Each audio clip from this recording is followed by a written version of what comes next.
Hey there, everyone. Welcome to Creating the Future's Community Conversation Integrity Board, the Integrity Body on Valentine's Day. Happy Valentine's Day, everybody. We heart you all. I didn't even wear red on purpose, Dimitri. It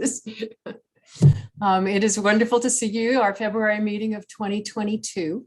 I am Hildy Gottlieb with Creating the Future, and it is really wonderful to see everybody. If you are watching via the Twitter stream and you want to contribute to the conversation, A, we want you, so please do. And B, please tweet to the hashtag Creating the Future. It's the only place we will look. If you want to think slowly and comment later at the blog, that would be awesome. But for right now, the only place we'll be looking is at the hashtag Creating the Future. So hopefully we will see you pop up. Let's start out by sharing who you are, where you are, and if you are aware to do a land acknowledgement. I've really been thinking about land acknowledgement a lot this month. There's so much being made of, rightfully, Black History Month, and watching corporations step into in their advertising. Really focusing on Black history, which is awesome. And what I'm realizing, pardon me, is that it's not only important to acknowledge the fact that many of us sit on stolen lands, but many of us, especially in the US and other places around the world, our nations were built on stolen labor. And I think it's just really important to acknowledge that so much of the wealth that has existed in this world for the past several hundred years is based on stealing land, stealing humans.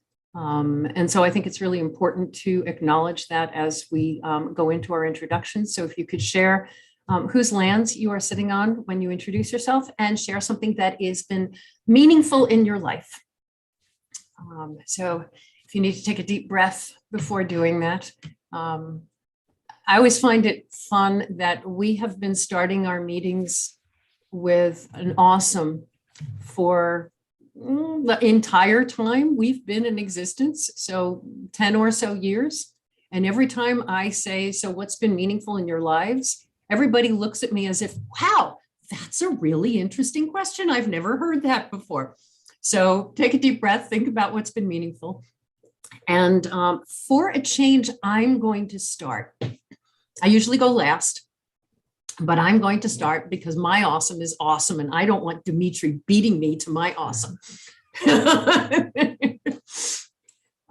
So I will start with, I am Hildy Gottlieb. I am in Tucson, Arizona, which is the traditional lands of the Tohono and the Pasquayaki.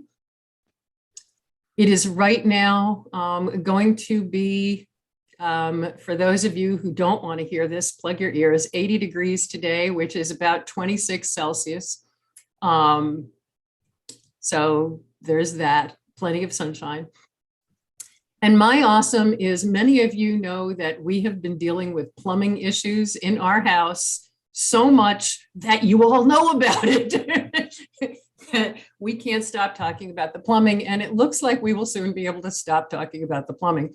We have spent the last month, well, we have two bathrooms. We now have one bathroom. The plumbers were here. They fixed everything. They looked at everything. And the good news is they're done. The bad news is the entire jackhammered bathroom that was a bathroom is now a dirt floor with no fixtures.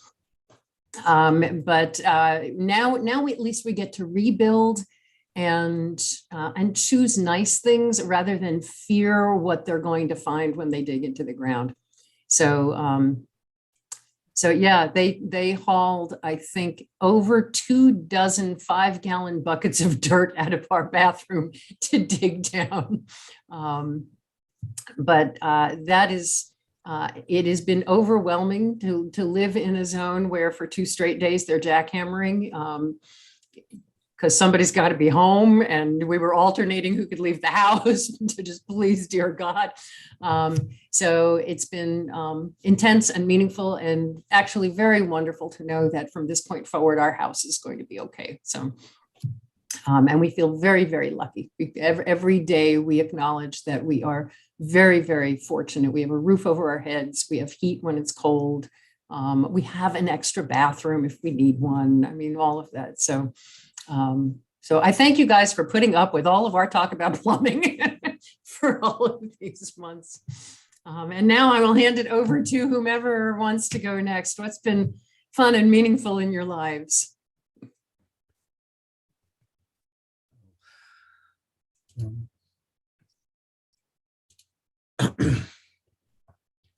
Okay, I'll go then, if no one else wants to go. Hello, everyone. So I'm Carl. I'm, I guess, creating the future's Western Outpost. Eastern Outpost out here in England, a place called St. Albans. You'd never guess, by the way, that I'm a geography student originally, would you? It's as we just before we came on air, I was just explaining that it's just after 6 p.m. in the evening here, and it's cold and dark. So just to let you know, everyone, it is Valentine's Day and it's dinner time. So I will be paying for this meeting later on as well. My awesome. Well, look, Hildy and Dimitri know I've had a bit of a rubbish time in the last month. Some stuff going on here, but any number of people have reached out to me and messaged me with messages of kindness, and just the fact that sort of people have done that's pretty awesome, actually. It is, and you are awesome. Wonderful. Who wants to go next? Thank you, Carl.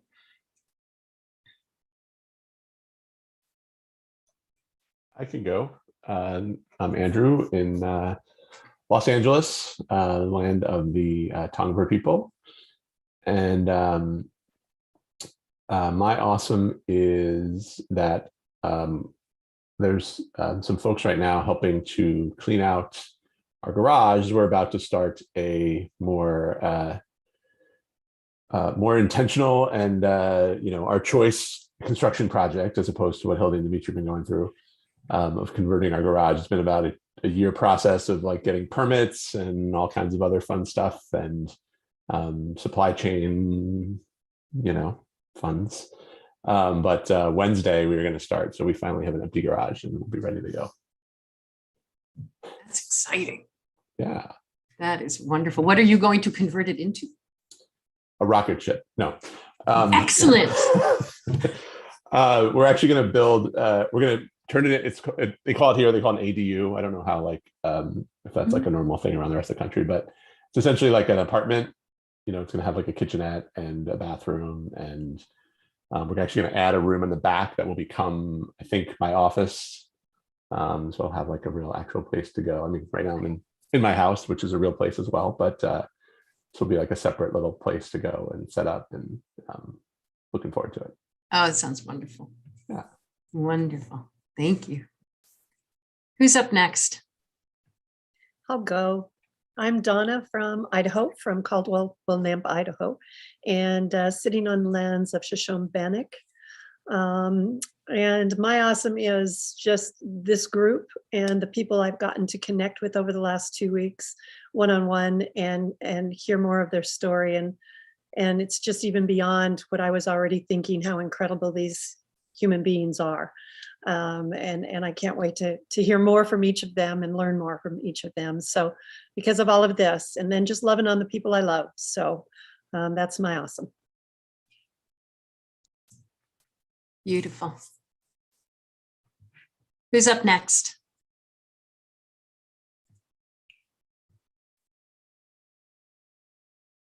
All right, I'll go. This is torture, isn't it? I know, it's Monday morning. Everybody's so just like, okay. Horrible. I'm Nancy Iannone in Lake Havasu City, Arizona. We sit on Mojave and Chemehuevi lands. And I have 3 quick fun things. I got to see a picture of my oldest grandson, who's 12, giving Valentine flowers to the girl he likes, who's also 12, who looked just the right amount of embarrassed and pleased. It was so cute. And I was so proud of him because his father never would have been able to do that at that age. So I thought that was really neat.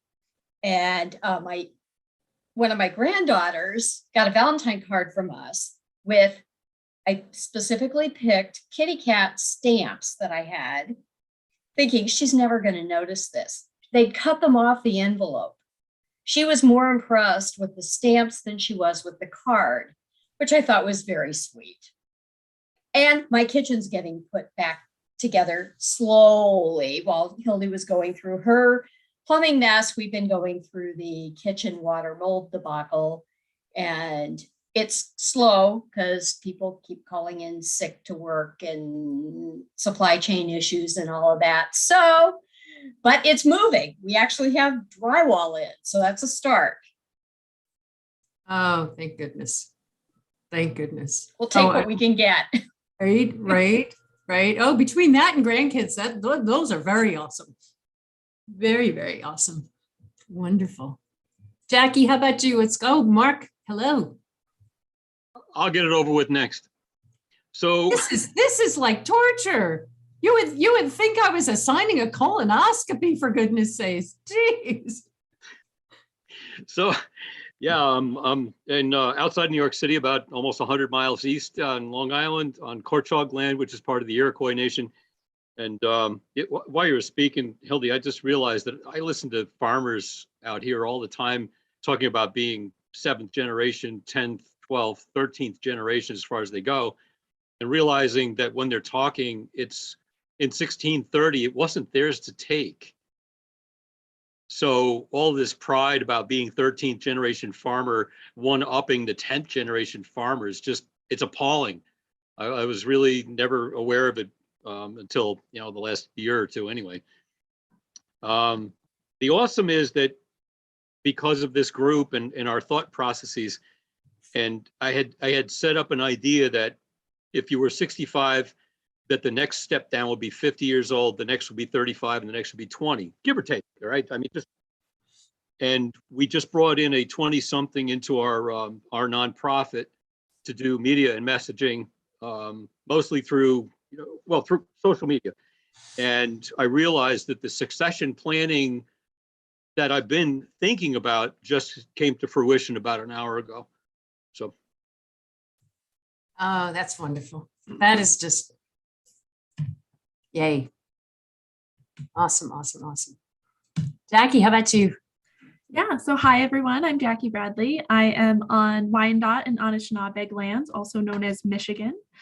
And my awesome today is pretty simple, but the sun is shining, and February in Michigan, that is awesome indeed. So I am glad to see it out my window today. Oh yeah, absolutely. For years, I grew up in right outside New York City. The other direction, Mark. I grew up in Westchester, and I always said that February was the reason I left New York, and February is the reason I live in Tucson. So, yeah, I get it. Totally dark, gloomy. Thanks, Jackie. Good. I'm good on you. Who's up? Eli. Yeah, Eli here in Oakland, former land of the Ohlone people. I am wearing this shirt to be bright and fun because it's super cloudy outside today. I want to channel my Hawaii days. I'm grateful that Stephanie is back to the Bay Area after spending 9 weeks in Washington, helping her mom, supporting her mom in dying. Her mom passed on last Tuesday. So a bittersweet kind of moment. At least she can relax and kind of get back to her life. Awesomes. I just this morning got a call with one of the foremost thought leaders in the world of blockchain and Web 3.0. And he has agreed to help us and advise us in our continued journey towards creating an equitable workplace for notaries all over the US, as we provide great service to estate planners and other stakeholders. So it feels really good to kind of meet amazing people who are aligned with our vision. So that's a huge awesome. And always happy to be here with all of you. Oh, that's exciting. Super exciting. That is big stuff, big stuff. And please, please share our condolences with Stephanie. I will. Yeah. Angie. Hi, everyone. I'm Angie Eikenberry here in the treaty lands of the Omaha and Otoe, Missouri. And there are also 170 tribes here represented in the Omaha area, which I just learned recently. It's amazing.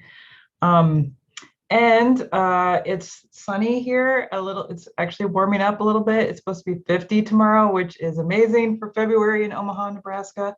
So I'm sure, yeah, try to get outside as much as possible. So that's an awesome. And then the other, I guess, yeah, awesome, meaningful, scary thing going on in our house is, selecting college for my daughter. We just made plans to go to DC over the Christmas, whatever, spring break. Some break is happening. Spring break is going to be coming up, and we're going to be heading there to visit Georgetown. Yeah, George Washington University, and then take a train down to UVA. So yeah, I secretly am sort of hoping she hates Georgetown so that we don't have to really figure out how to pay for Georgetown. But it's pretty exciting. She got accepted there, which is, very hard to do. And yeah, she accepted a UVA also. So anyway, that's our life right now, is trying to figure that out. And very exciting. What does she want to study? She's interested in studying biochemistry and gender studies. So really interesting combination, which, Wow. yeah. So Wow. it's good to see Awesome. everybody. Yeah. Oh, yeah. Justin, hello. Hello, everyone. I'm Justin Pollock. I am on land that was lived upon by the Nacotchtank and Piscataway tribes, which is now Washington, D.C. And I have an anxiety-inducing awesome. So my family is supposed to be going to Mexico on Saturday or Sunday, on Sunday. Yet I just realized my daughter's passports expire in 150 days. And there's this whole 180-day, like, it's all easy if you have 180 days on your passport. So we're kind of just figuring out exactly, there's supposedly nothing that's supposed to prevent us from being able to go, but you never know. So next time we talk, we'll know whether it was awesome or not. Where in Mexico?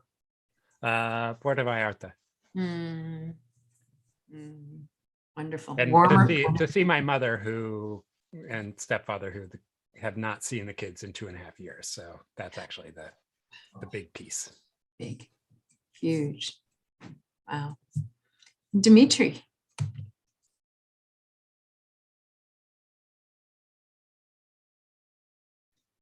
Yeah, we don't want to hear about the plumbing, Dimitri. Started. I will finish. Talking to you from the traditional lands of the Tohono O'odham and the Pasquayaqui, and before that, the Hohokam. And that sort of rolls into my awesome, which is we have been reading a book by Greg Childs, sort of together. I'm sorry? Craig. I thought I said, well, okay. And it is called House of Rain.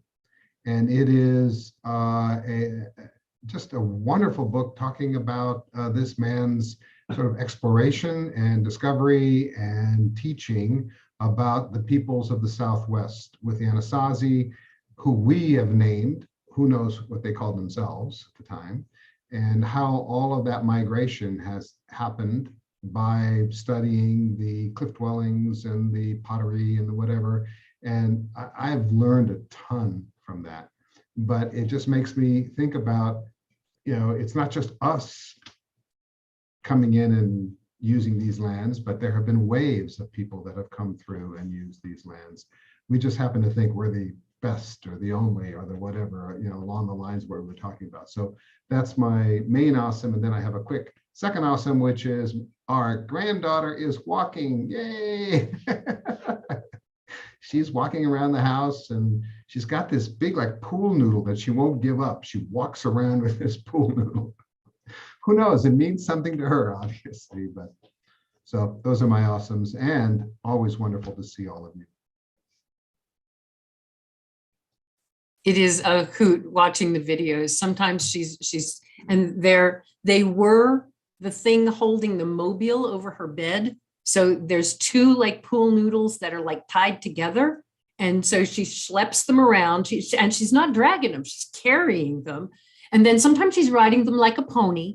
And yeah, it is pretty. And from what we understand, if you try to take those pool noodles away, she screams holy hell.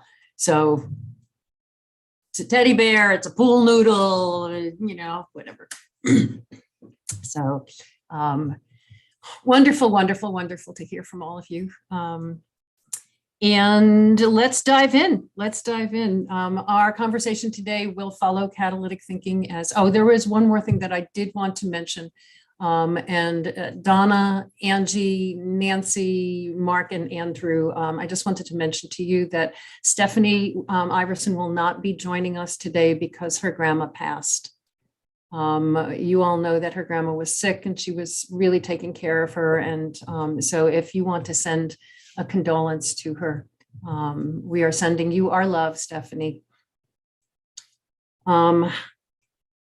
So diving into the subject matter today, we are continuing our conversation that started last October. And I did not think, I'll be honest with you, this conversation has gone places I never even imagined. And catalytic thinking always takes us places where we didn't think, but this has just been really remarkable in terms of what this is turning up. October, November, December, January, we're on our 5th big conversation about this. And then there's been lots of smaller conversations among smaller groups of us, which is pretty exciting, all focused on what we initially talked about as succession planning. And using catalytic thinking, which asks us to consider everyone who will be affected by the thing that we're about to do, the succession planning.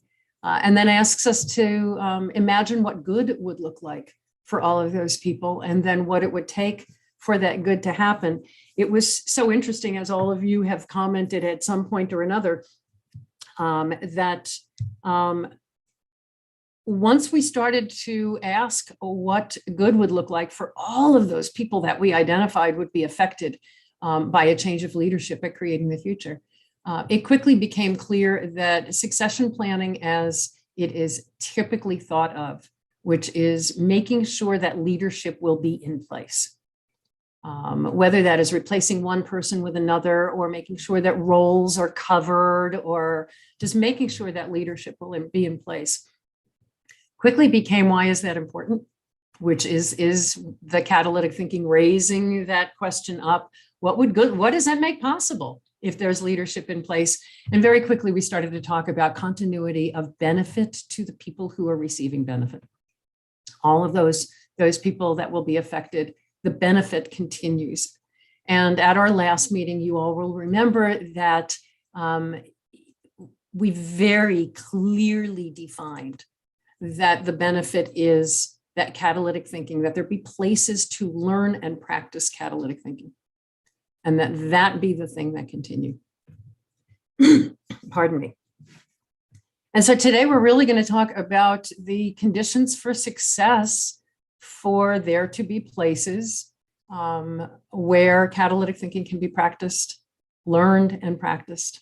The notes that I had, pardon me, scribbled in the blog post leading up to this, what would we see and hear and feel in those spaces for learning catalytic thinking?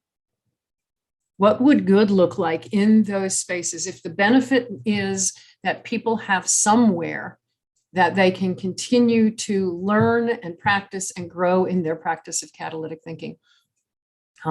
Some of you have been experiencing catalytic thinking through board meetings like this for years. Some of you have been experiencing it very intensively in a cohort around succession planning. What in those spaces for learning and practicing, what would good look like? What would we see and hear and feel? What would a good home for that space of learning look like and feel like?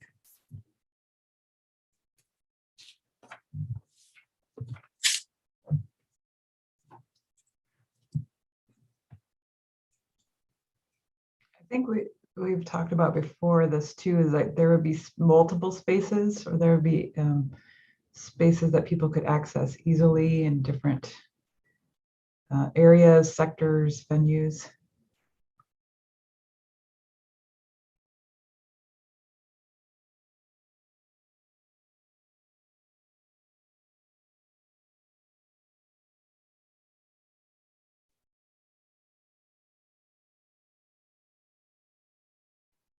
What else? What else would it look like? Would it feel like? What would it feel like in those places?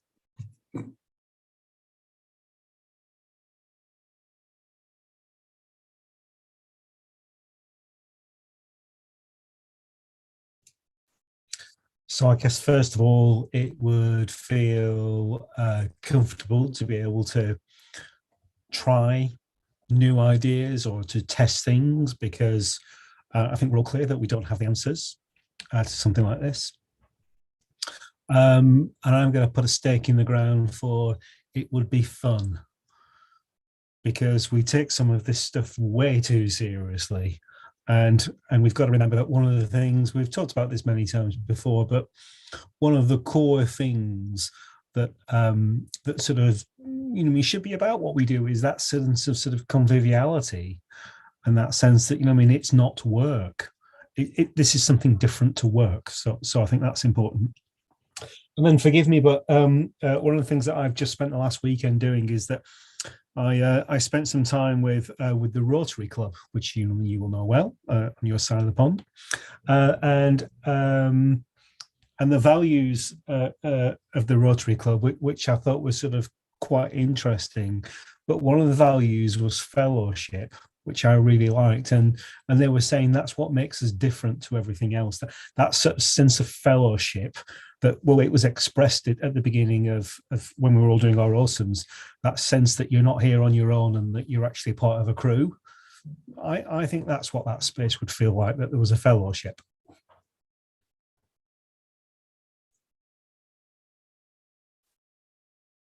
We add onto that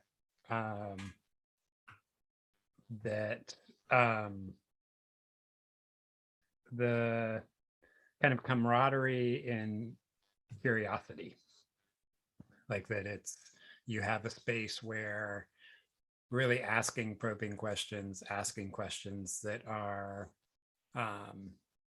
provocative is actually, welcomed and encouraged and shared. So it's not just one person. I think that's another big element of it, is that I think some of us have been in those situations where we are the sole force of that kind of inquiry, and that is not fun, to Carl's point. So I think that there is a camaraderie of that inquiry mindset.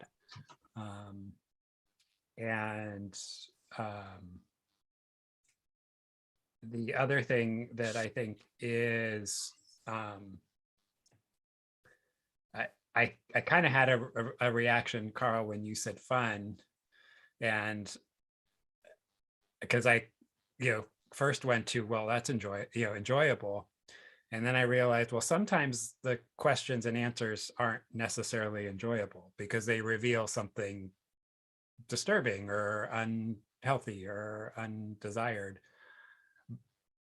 but that we can actually enjoy that process of learning. That I think is so that it's not, it's brutal fun.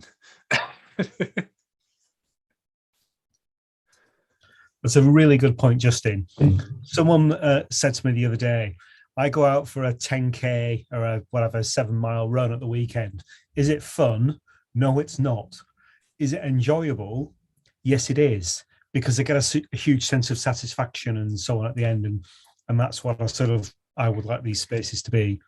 And just while I've got the mic, I'm going to be rude and just say one more thing that has just occurred to me. And that is, the space should be marked by curiosity. That sense that we are curious about what is a better way. Yeah. There's something about, you all were talking about, not having answers. There's something about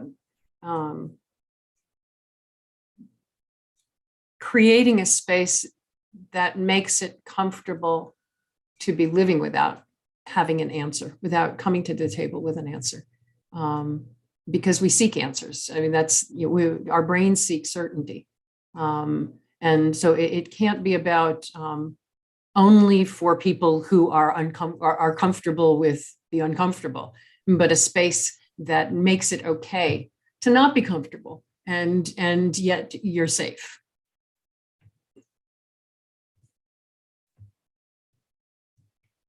What else would these spaces be?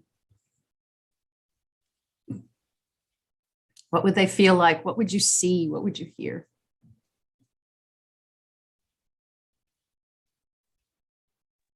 I think they should have a lot of different faces, names, and voices. That their representation should be very broad, from physical to backgrounds, levels of understanding. I watched this video of a computer scientist explaining zero knowledge proofs, which is the background of the blockchain and crypto, to 5 people. So he explained it to a 9-year-old girl, explained it to a college student, explained it to a grad student, somebody who's in the industry, and then a fellow kind of like expert who's been working in the space since the 1970s and has been watching the evolution of what was an idea to now severely challenge, a centralized financial authority. So big idea, but he was able to kind of like just break it down into very, very relatable terms. So that diversity, I think, is huge. Yeah. Of everything. Of everything. Yeah.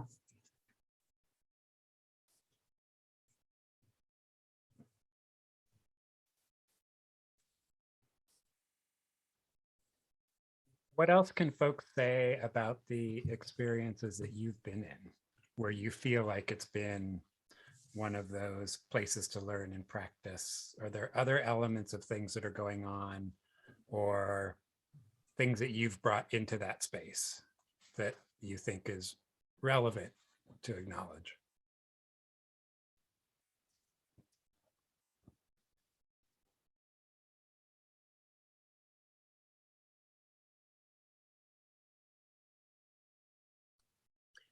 Justin, I'm thinking that sometimes we forget that we talked about a safe space, but in so many spaces we're in, not everyone has the opportunity to share, even though it's safe.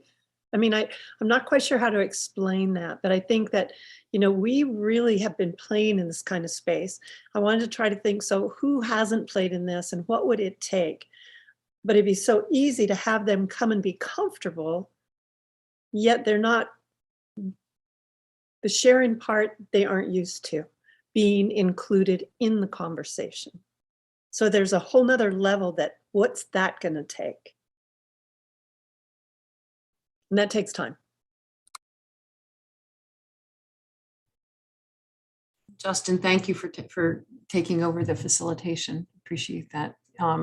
What you're making me think about is exactly what Carl just posted into the chat. Donna, is that so often people are invited, our meetings are open. People come and they attend, and you can never tell who's a board member, who's not a board member, even when we were calling ourselves a board.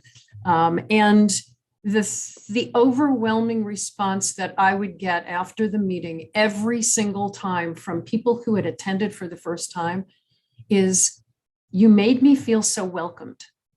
That everyone made me feel so welcomed. I didn't realize, I thought I was just going to sit and watch. I didn't realize I was going to get to participate. And so I don't know what the word is for that, but Carl mentioned in the chat that it's not enough just to invite people, but they need to be invited to the dance, to be part of the event itself, not just to sit on the sidelines. And I think that's really an important piece. Thank you, Don. Nancy's got her hand up. Ew. Sorry, I looked down at my notes. I would add to that what Eli said, what Donna said, what you were talking about. As you were talking, I was thinking about intentional invitation. And I was thinking about when we did the Department of Ed trainings, and we had people in those learning cohorts who spanned the organization. So we had people who were frontline working with people in their communities. We had people who were middle management. We had people who were in upper management. We had people within the same group, and that was intentional. And it wasn't always comfortable because people would bring up things that maybe they were a little afraid to because of the power balance. And yet what we found by not just creating a safe space like Donna was talking about, but a brave space where people agreed to bring forth the things that were important to them, they learned an awful lot about what each of them was dealing with in their roles and what it would take for the whole system to be different. And it was really a lot of aha moments as they went, oh, I had no idea that was happening. Because how often are we stuck in our own role and we don't know? So what does it take for that intentional invitation for all sorts of people, all sorts of voices to enter into those spaces and reach greater understanding of each other as they work together? I'm going to throw into that, Nancy. Thank you. And I was just thinking back on Eli too, and Carl. What I see is good noise. What I see is children into seniors. What I see is women and men, and however you identify, and that it just becomes the way we are, the way we be together. That's what I'm seeing when this culminates, and creating the future it just ripples. It's just, we're looking for, that's the pocket I look for now, is this kind of pocket. This is the kind of people I want to get to know more of. And so, yeah, I'm envisioning this just crazy cool, could just be a handful, could be a large group, but it's what we start seeking. We are looking for this to say, what can we make possible? And, through my eyes as a child with not a lot of experience, this is what I'm hoping for. But me as a senior, having had experiences, I'm looking for something different. But then I hear that child and say, wow, that's the game changer. We don't know. I think what, to sort of piggyback on what everyone's saying, I think the space has to be flexible. It's not going to look like one thing or be done in one way, because if we want this to be open and inclusive and available to as many people as possible, we have to sort of be able to accommodate different levels of understanding of this. Even where we said, okay, this is gonna be a safe space, and then Carl said, okay, we have to actually ask them to dance and just invite them. I think we actually have to, for a lot of people, I think the people on this call, we're fortunate enough to have been in spaces like that, whether it's through Creating the Future or through, other educational experiences or things like that, or even in, if we had worked at places that were forward thinking that, use some of these principles and didn't know it. But a lot of people don't, they haven't had that experience. And I think showing the first step for a lot of people is just going to be like that, this is possible, this exists, this is something to do, and how it works and how to think about it and how to participate in it, without being prescriptive, but sort of maybe illustrating or showing what is possible and sort of what it could look like. Yeah. Off of what you're saying, Andrew, something that was coming up to was percolating up for me was the idea, of holding space.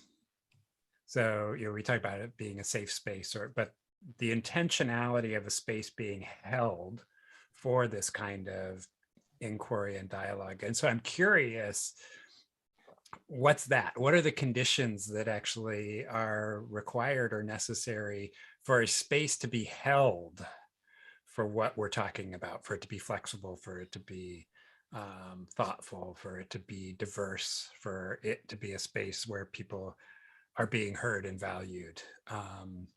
It doesn't just happen because we declare it. So thinking through, like, what are some of those conditions of a well-held space? What are the things that need to be there? Yeah, Hildy. I was thinking this as everybody has been talking, and I'm loving this conversation, is that the people holding the space need to be everything that we all just listed about the people in the space. So the facilitators and instructors need to be different ages, different races, different backgrounds, different et ceteras. That to me was sort of jumping out in terms of who's holding the space. That there's a real importance about walking into a space where the person who is either facilitating or holding the space in whatever way looks like me, sounds like me.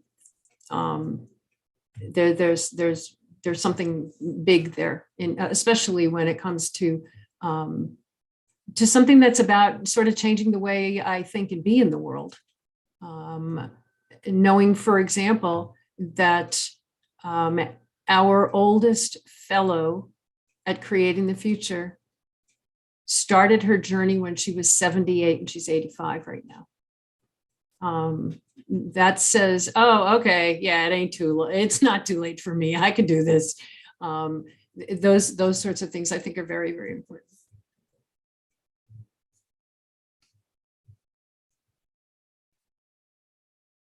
Hildy, you dropped a big assumption bomb in there, which was the facilitator or instructor. Can we talk a little bit more about that around, it sounds like we need this facilitative capacity for this space. Can we talk a little bit more about that and sort of what that feels like, looks like? Certainly there's the people like me or people I can relate to.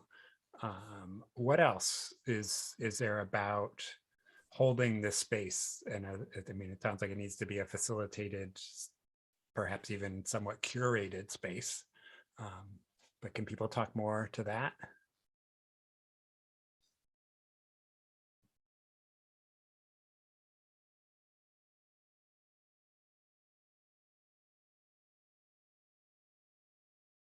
Yeah, Carl. And then Dimitri.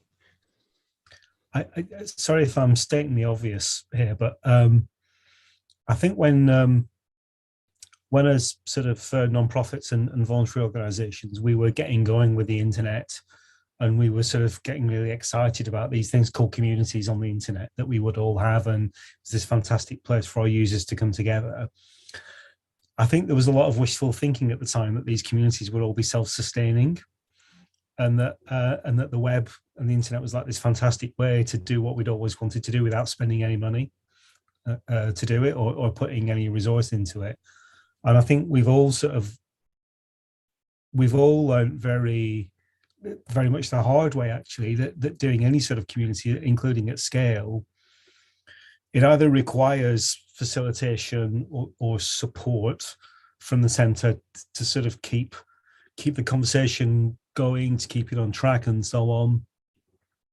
Or and my next point, I'm not going to suggest that we would ever go this way at all, but look at what happens when you try and facilitate, when you try and bring together community at scale, and you don't have anything in terms of editing or facilitation and so on. It's called Facebook and social media, and it spins out of control, and it goes in directions that you don't imagine, and community actually stops being a positive sort of thing. It suddenly becomes a problem for you.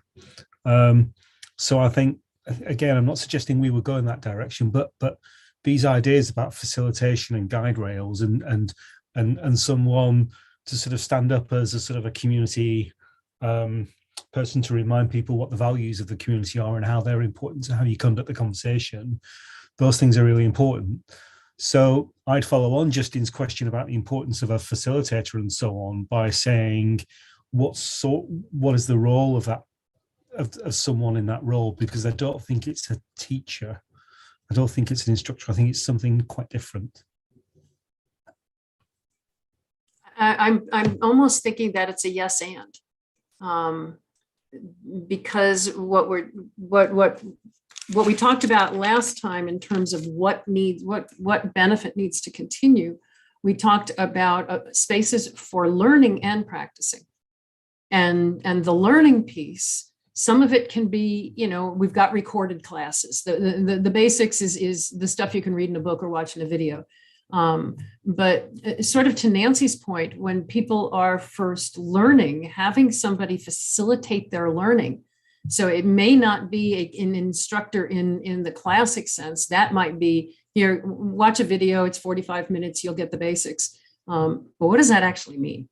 And so there's, I think that there are sort of roles that come from functions, and one of those functions is, if it's a place of learning, that there's a teaching thing going on, but it may not be that very didactic, stand at the front of the lecture hall and blah blah blah blah blah.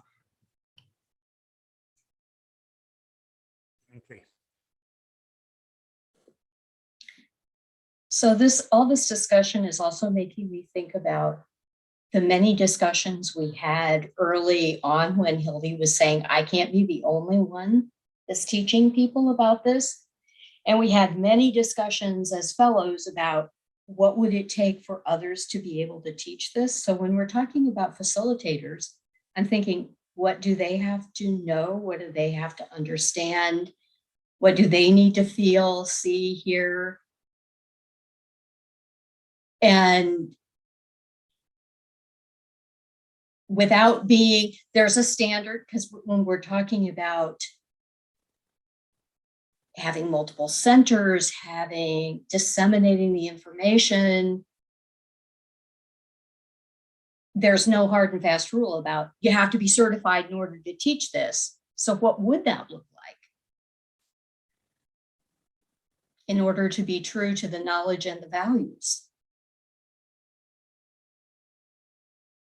Dimitri, I wanted to get you in here. The image that's been going through my mind is of the Cheers bar, where everybody knows your name. I mean, and by that, I'm thinking it is an accepting environment. The question was, what does it feel like? It feels like an accepted an environment where I'm accepted regardless of who I am, regardless of my background, regardless of my knowledge, regardless of whatever. But it also, in terms of the most recent comment that you were making, Nancy, it's everyone is doing it. So everyone is facilitating in the sense of welcoming people, and they know the values are embedded in the folks in the place. So it doesn't necessarily have to be hi, I've got the facilitator hat on. I'm the facilitator. I'm going to do this. There will be, but I think it's also important that it's seen not as a classroom where there is a teacher that's talking. No, it's a community where people are working together, and there may be information that's passed on. So it's sort of amorphous, but I've been thinking about it from that perspective.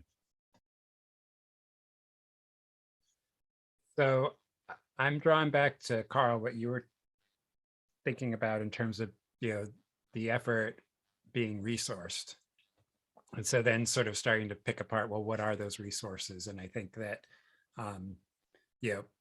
the framework is one of the key resources. I mean, the intentionality around, and Nancy, you were getting at this, around using catalytic thinking. So I think, obviously that framework and the values of inquiry and openness those need to be present. Those need to be resources that are sort of brought into the space.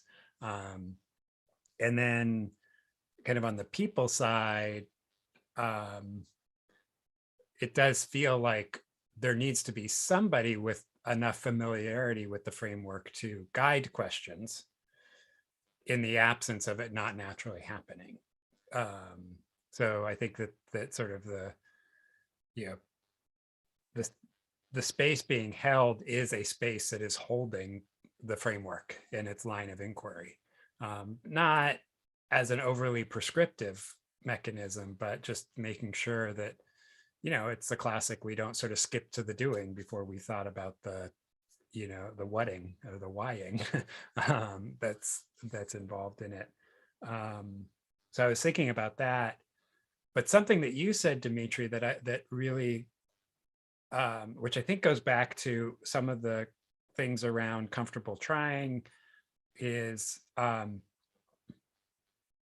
perhaps in its ideal, everyone is able to practice the catalytic thinking, meaning they're able to pose the questions. They might be learning how to do it.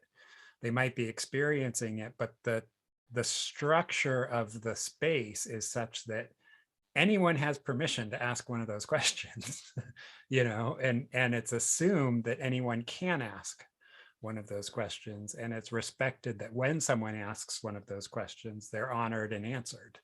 That I think is really important. And then the last one I want to just, because sometimes we forget the obvious, time. These spaces have to have adequate time for the actual amount of inquiry. I mean, it doesn't, particularly if we're talking about spaces of learning and practice. I'm not thinking of just, I think there are going to be spaces where people can convene to actually address something and use catalytic thinking to do that. But I think this is distinctly different. This is one where that reflection, and I'll share with folks, I just listened to a podcast on, I think it was a TED Talk on grief and grieving.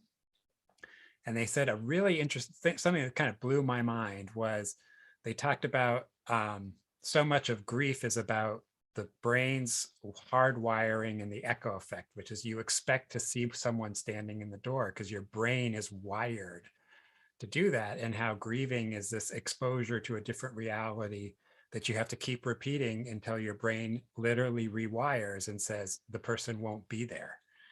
And I think about how many times catalytic thinking demands a rewiring. Just the question just sort of goes back to, wow, I was wired wrong, or this was wired wrong. And so that really makes me think about the time too, which is we have to give time for the people to adjust to whatever that new way of thinking is. Sorry, it's sort of off there, but it's really presenting itself that these things that we do that are intellectual exercises, like it's not just thinking, there's actually a physical change component that has to happen that we underappreciate.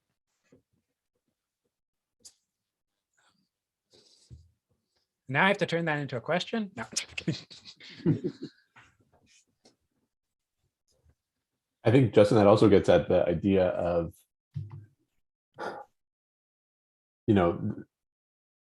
while there will be certain, maybe instances where groups of people come together to work on something very specific using this framework, it's sort of like something that you want to learn before you need it, right? Because we do need to make the time for people to sort of, take this in and sort of assimilate it into their ways of thinking. But it'd be interesting to think about sort of how that relates to like real world issues and situations where maybe you don't always have that time to say like, okay, well, let's hold off on this, whatever this thing is right now. We're going to go immerse ourselves in catalytic thinking for a few months, and then we'll come back to this, right? Like that's not feasible in most cases. So I think it's sort of like a, learn it before you need it so that you have it when the times come, right?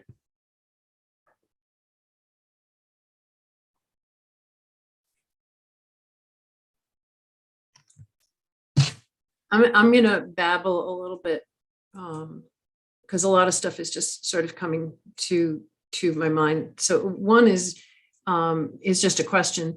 Do we envision some of these being physical spaces or are they online spaces? So that's a question. To Carl's point about the early days of the internet, when we thought just, if we build it, they will come and they will self-facilitate. We have had a Facebook group loosely around catalytic thinking for several years. And it has been pretty much not facilitated, occasionally facilitated. And I will tell you that unless it is ongoing facilitation and ongoing nurturing of each human, that occasional facilitation does nothing. Lobbing out a question every once in a while, lobbing out or whatever, that group really is not, and I can compare, we have two communities on Facebook right now, which I'd love to pull from Facebook if people would work somewhere else. I hate supporting Facebook. The one community has been in existence for, I think, 12 years at this point.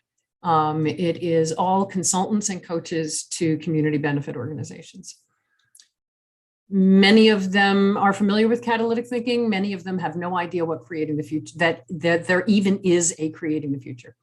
Doesn't matter. They are constantly talking. They have so much in common. They have so much that brought them there together in the first place, because they're all consultants. They're all lone wolves who are out on their own, seeking camaraderie and seeking help.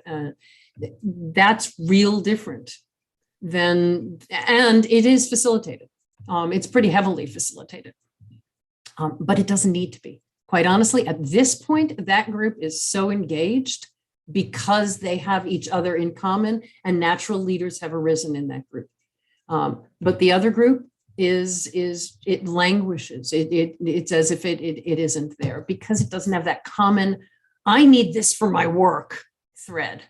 So, it's sort of like a post board for if you have type 2 diabetes. I need to know this. This is important for my life.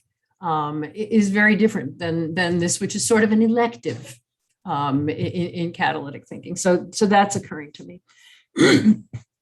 The other thing that's occurring to me is that spaces for learning sort of begs the question of, in what ways are we talking about people learning?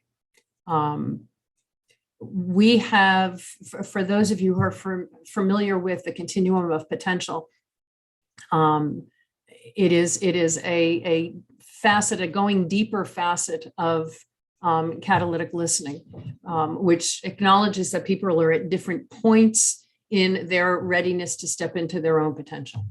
And what we have tried to do at Creating the Future is to devise learning opportunities at every point that someone feels they might be ready for. So someone might be ready just for a newsletter article, and that's it. It's free. It takes 3 seconds to read it.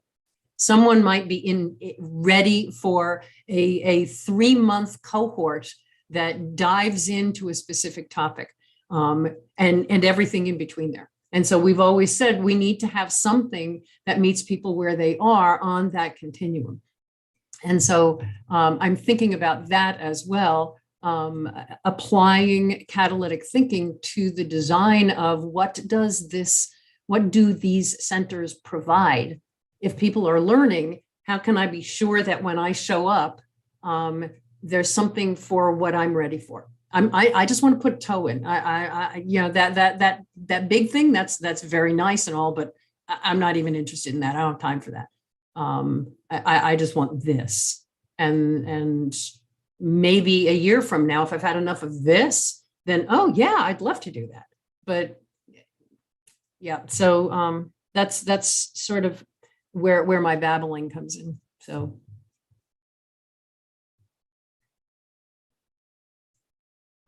Go back to, I think, some of what Eli, you were talking about with the,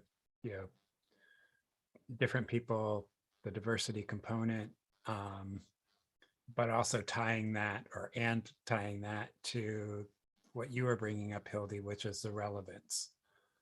Like there has to be, the space, and perhaps, as you talk about the continuum, we need multiple spaces, but the space being held has to be one where people can experience relevance to their life of what's being learned or being explored. That's there, so. Or to what I feel I need. Yes. What I feel, or what I feel relates to me where I am right now. I mean, I hate to use the cliche meet people where they are, but I think that there's a really big piece in there about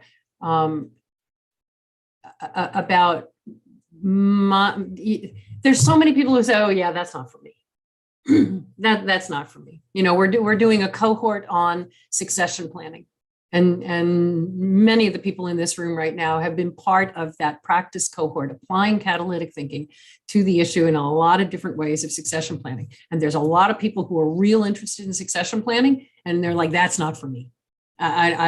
We actually had someone once attend when we did in-person immersion. So we used to do 5 days consecutive, all day long immersion. That many people described as drinking from a fire hose, which is why we stopped doing that. And in the pre-class prep call, we would describe what you were going to anticipate. And Donna, you've been through immersion. Several of you have been through our immersion. Know that there's a call before every class starts to say, here's what you can anticipate so that you feel comfortable. And I had someone once when we said the cohort will be small, there's only 8 people in a cohort so that you can all get to know each other. And this person said, oh, I had no idea there wasn't going to be any place to hide. And so again, it's the, if I had known that, I might not have signed up.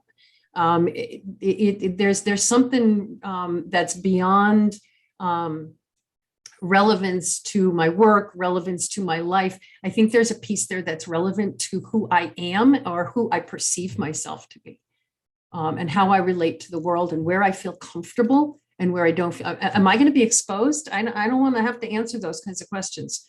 No. You can just read a newsletter article. Yeah. I don't know if this is making sense or not, but there's something there in terms of what feels safe to one person doesn't necessarily feel safe to somebody else.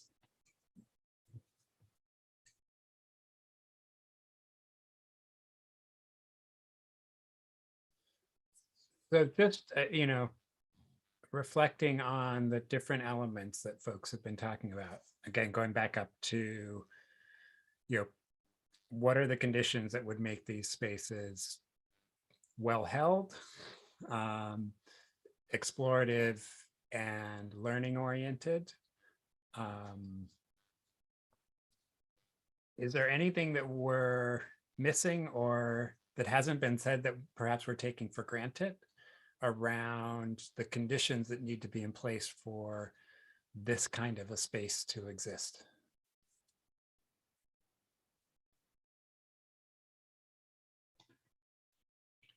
I'm thinking about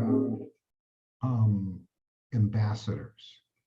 And I think, Eli, you touched upon something that made me think about this, which was, are there people that like you in this place? Are there people who are, that you can identify with? And I'm thinking about, that there are folks who are, taking maybe a loosely put leadership role, i.e. they are being examples for this, but they're also, the ones that would welcome folks, that would, and everyone can take the role. So it isn't something that, you're hired as the ambassador, but that to me needs to be part of this process, is that there are people who make it easy for others to feel comfortable coming into this. And Hilda, you made me think about this with the, oh no, there's no place for me to hide. Hi, I'm a hider too, but here's what I get out of it. So I hide in the back through most of it, but every once in a while I jump up and say, yes, that's me, or whatever. So I'm just thinking that having folks like that would be very powerful and would create a space that really is open arms to potentially anyone and everyone.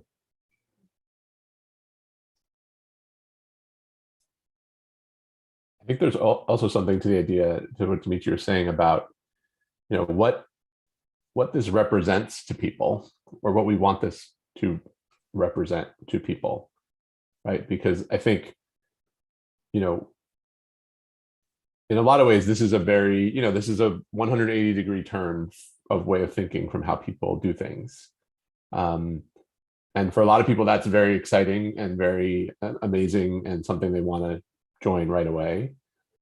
But for probably an equally sized group of people, it's something they want nothing to do with and are scared and are not interested. And so, thinking about the flexibility, I guess, not about just the space and how that works, but also the meaning of this, right? How do we make this more accessible to people who aren't the ones who are going to jump in and, drink from a fire hose, or, say, oh, this is something that's going to make my life better? Great. Versus like, I'm still okay with the way things are right now.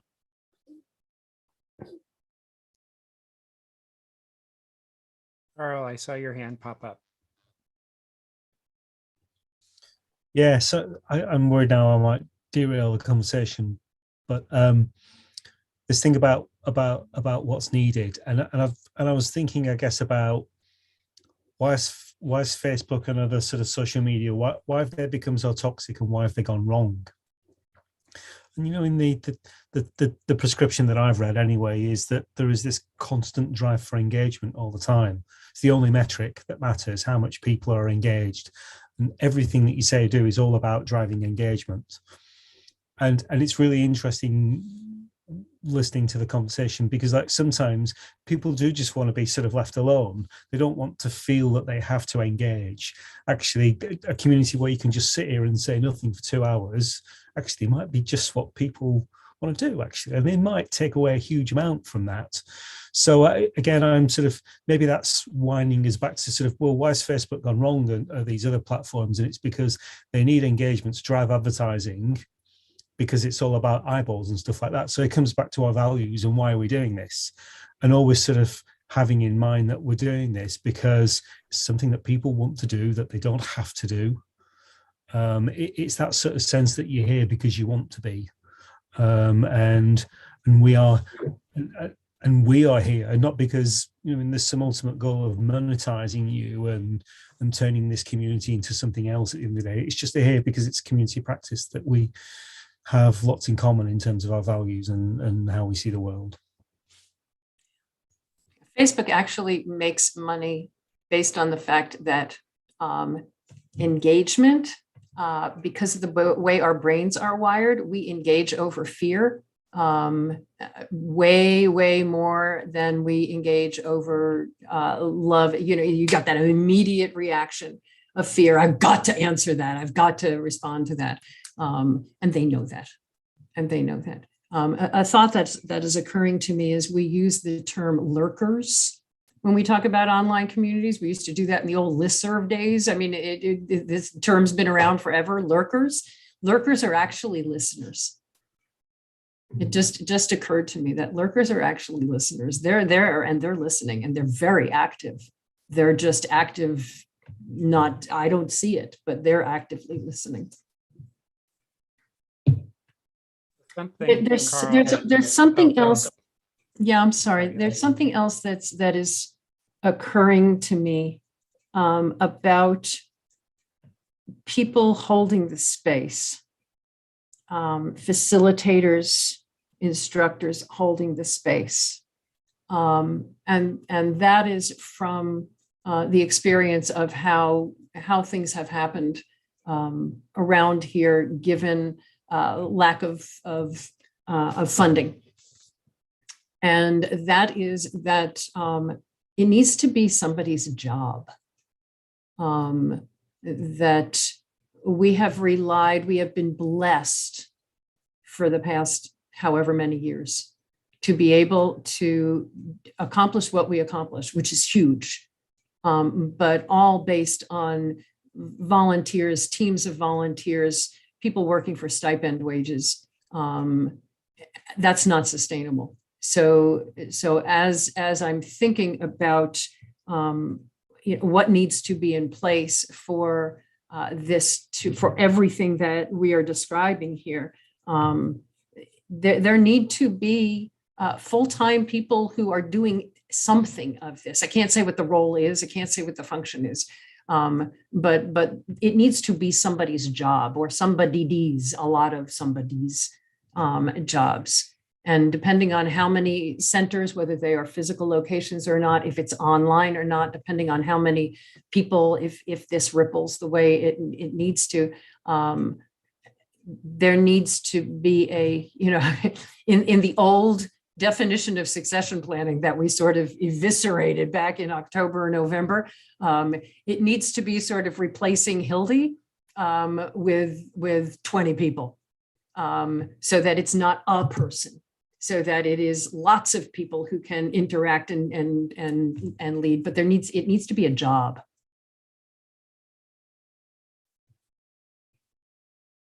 So there are a couple of things that are popping for me. I want to hold that one for a second, Hildy, because I think I just wanted to acknowledge something, Carl, that you were saying around the purpose, the intent. So Facebook is intended to connect people that don't say anything about the quality of what that connection is. It can be a connection of hate or fear, or so I think that as we talk about these spaces, that part of that outcome is that they're not insular. They're not so inward focusing. I mean, Carl, you used the term community of practice. And I think there's just a presumption that people are going to be taking this and applying it outside. So I think the spaces need to be clear in that intentionality, that this is a place you come in to explore with the expectation that you will leave with ways to do things and to take it out.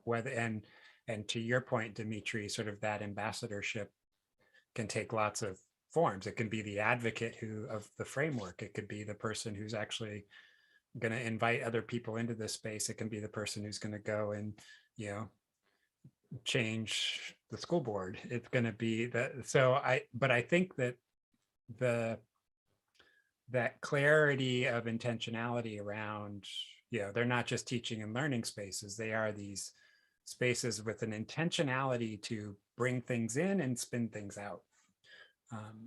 So I think that is really, that's a condition that needs to be there, that it really is the ripple that we're thinking about. Going back to something that Andrew was saying, and I know he stepped away, but I was also thinking about, people have to believe in the framework as a sense, like their process of sense making has to align with catalytic thinking. And so I think that means and Dimitri, when you talked about ambassadors, I really did think of advocates. It means that people actually have to desire to want to make sense of things in this way. That's a condition that needs to exist for people to actually be able to come together around it and to explore it and to think that this is a different way of approaching it, or not even a different way, an affirmation. I mean, oftentimes we find it's just an affirmation of how people have been trying to do it, and they knew it was how it needed to be done. They just couldn't figure out the way to do it. So I think that there is an acknowledgement that the spaces have to exist in an environment that is spreading of people who subscribe to, again, it doesn't have to be a strict prescribed belief in catalytic thinking, but at least in sort of causality and outcomes oriented inquiry kind of models. And it did make me think. I mean, I keep coming, and again, you all kind of know by now the way my brain thinks, which is, it made me think about, Dimitri was talking about, you need ambassadors, and I always go, well, you don't need the thing, you need the capacity, you need ambassadorship going on. And I think that kind of takes me around to just a response, Hildy, that I'm having to, it's a job.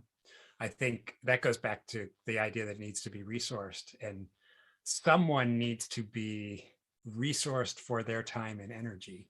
Exactly how that happens, whether that's financial, whether that is something else, but I think, to your point, the acknowledgement that there does need to be a facilitator or a facilitator capacity that is where someone's time is resourced in whatever way they need to be valued to be able to contribute that time. So it could be financial, it could be their own altruism, it could be, their own desire to learn, to practice, facilitating, whatever it is. But I think, acknowledging that is really important. Hildy, I see your hand. Yeah, and just in response to that, the experience that we have had is that the resource, being resourced, however it is meaningful to that person, is different than if it is a job. And I'm apologizing, like a blanket apology. My allergies have just been, it's part of the joy of it being 80 degrees here is it's already allergy season. If this is important to me because I want to learn, because I want to practice, because of some sense of altruism, and something else happens in my life, I need to go to that thing, which is very different than if it is a job. And so it's one of the things that we have experienced pretty repeatedly over the past 10 years is we've had amazing, amazing, amazing people until we can't have them anymore. And so I just want to sort of point that out. Another thing that is occurring to me is a question that was included in the prep for this today, which was what would need to be in place to ensure that the ideas and values behind catalytic thinking are upheld as others begin sharing and teaching the framework.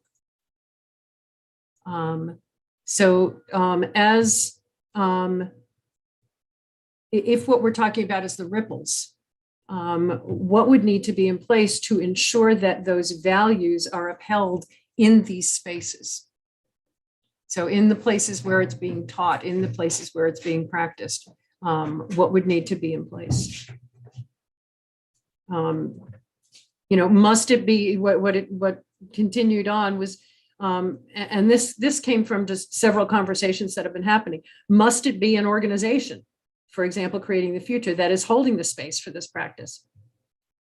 Might it be more movement-like, perhaps a hybrid of movement and organization? Is it one central place or several centers, et cetera?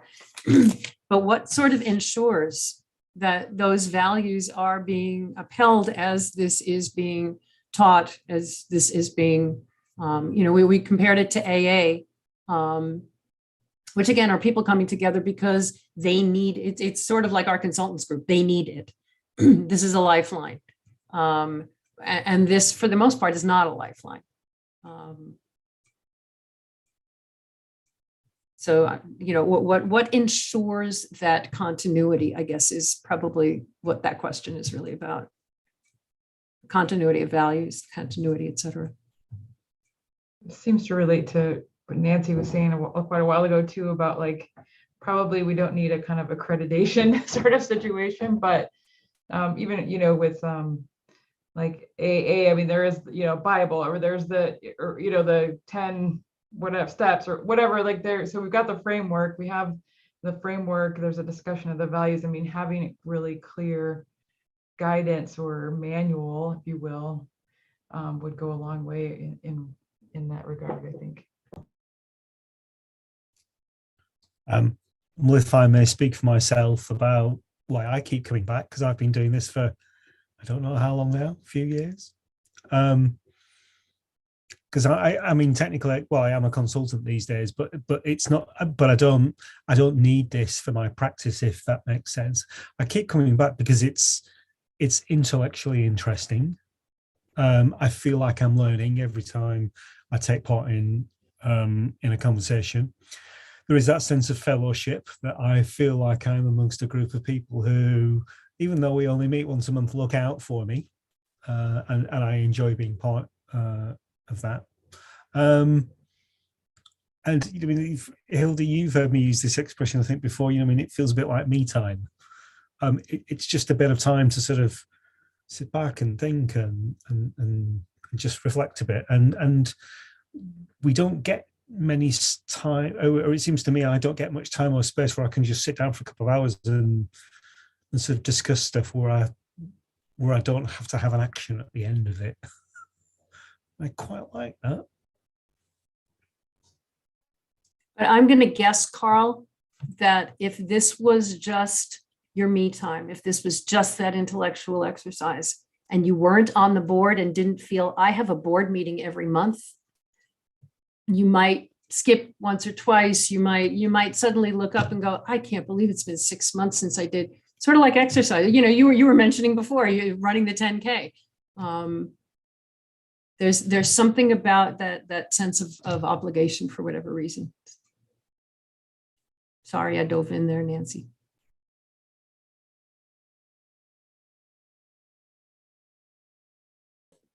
There we go.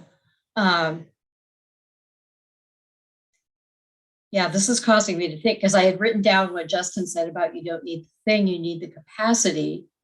And then Hildy, you were talking about that you need paid people, because then somebody is taking responsibility. And I've lived that along with you, and I've been there where it was, I have to walk away. I've got these things going on in my life. I totally understand that. But it started me thinking about, so what does it take to create continuity of capacity? Because my first question was, is that true? Do you have to have paid people? Well, what would that take? So that's where I wrote down, what does it take to create continuity of capacity? What are the ways in which that could happen in different settings? We don't know. That's the beauty of what we're exploring right now. But I keep coming back to is that true? Because our brains say, this is what's happened over the last 12 years. We know this works and this doesn't. But is that true going forward? We can take that knowledge and continue to question. I think something that's important about that, Nancy, because I had a similar response, was it didn't work with the model we were proposing to try and do it. And so we learned that yes, those sets of conditions weren't as successful as we would have hoped. So what's the different set of conditions that we often say, what are the set of conditions that would make that reality moot? And because it just might be that there's something else. And I like that idea of continuity of capacity, because I've been part of lots of communities of practice that they ebb and wane, they are ebb and flow. I think it is the natural cycle of a lot of these things that, and I think one of the components around that is when it feels like it's no longer continual learning for me. I think, and it goes back to Carl's point too, and Hilda, your point around what's the relevance to my life. So I think that, and I think that's true of the facilitative capacity too.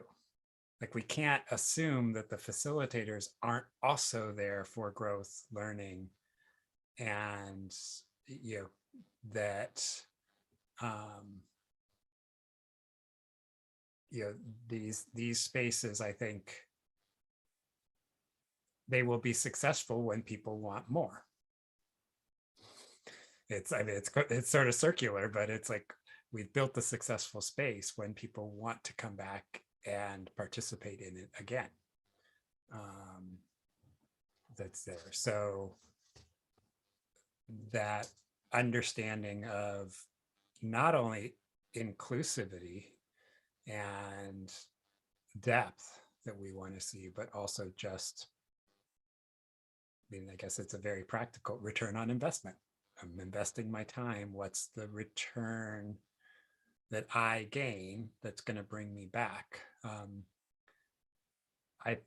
I will share my experience having been one of those burned out facilitators of a practice group. Is the burnout was that I felt like I was carrying too much. Like, in the beginning, it was easy because everybody was there, everyone was excited, everybody was contributing, and then slowly that waned, and there was increasing weight on me to feel like I was holding all of that space forever.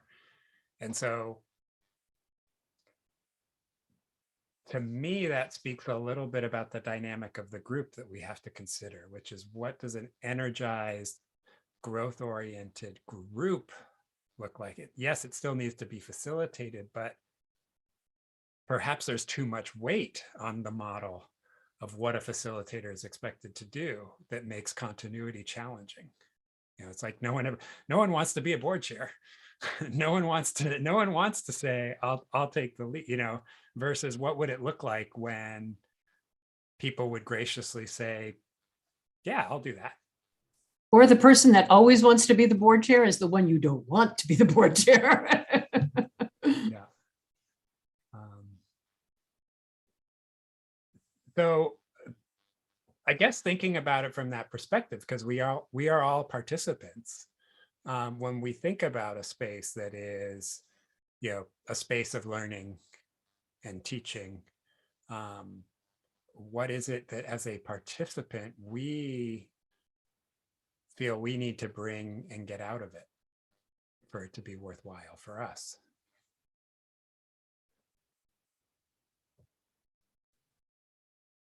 Yeah, Donna.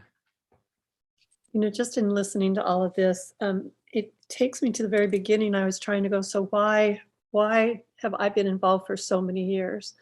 Number one, it was intriguing to meet people who were asking questions of me differently, and that was very organic. I just kept going, who are these people? And then finding the connections years later that they were all a part of creating the future. I mean, they got to experience this amazing practice. So I started thinking about it, going, and we had talked about this earlier, many of you. It's something that is innately in us. We just aren't intentional about it because we really didn't have the practice. I mean, it felt right. And so I wanted to play more. So to me, it begins here. It's almost like we're thinking we're taking this out to, create more and more. What we're creating is better human beings right here who are already kind of saying, boy, if I ask that question of my spouse, if I ask that question of my child, if I ask that question right here in my little unit and go, wow, that really created some positive stuff for me, I naturally start rolling it into my community. I naturally start rolling it into my work. It just starts happening. And you go through frustrations. And I think that was the support I got, was when I hit the wall of these questions being so different with my family, with my coworkers, with my community, and it just got quiet.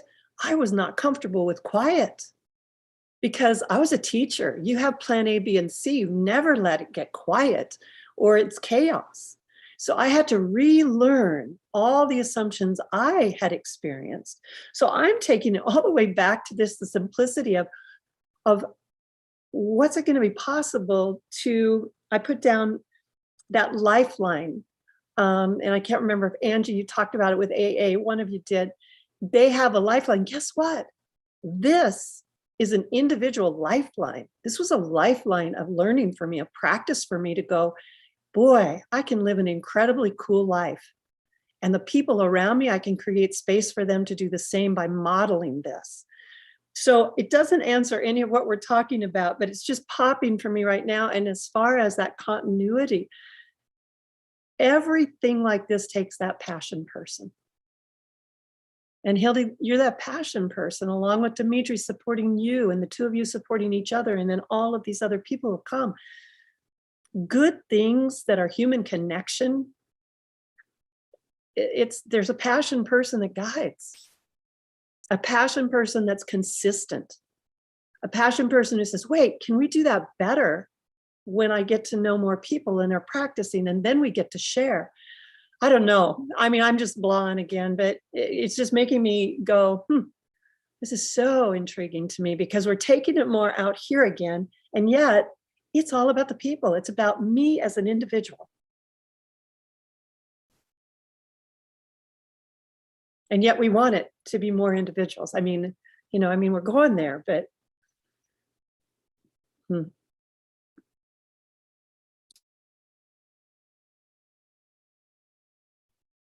And I keep coming back to, okay, then, because I really love that question of what ensures that continuity of the capacity for that. And I found myself scribbling down the question when we ask about continuity of capacity for what? So we're talking about capacity for holding that space, for having that passion, for you're talking, Donna, about attracting. There's something powerful there. There's capacity for teaching. There's capacity for just facilitating and holding space. And if we're talking about teaching at various levels of the continuum, there's then capacity for teaching at all of those. So is it about writing? What are you teaching? Are you just teaching stuff that we've already got and 20 years from now, somebody's learning stuff that has nothing added to it, or the capacity to roll that constantly into something bigger that then gets rolled out? But it really is sort of, the question for me is if we are talking about continuity of benefit, and we're talking about ensuring that that benefit can continue, what capacity for what is needed for that benefit to continue?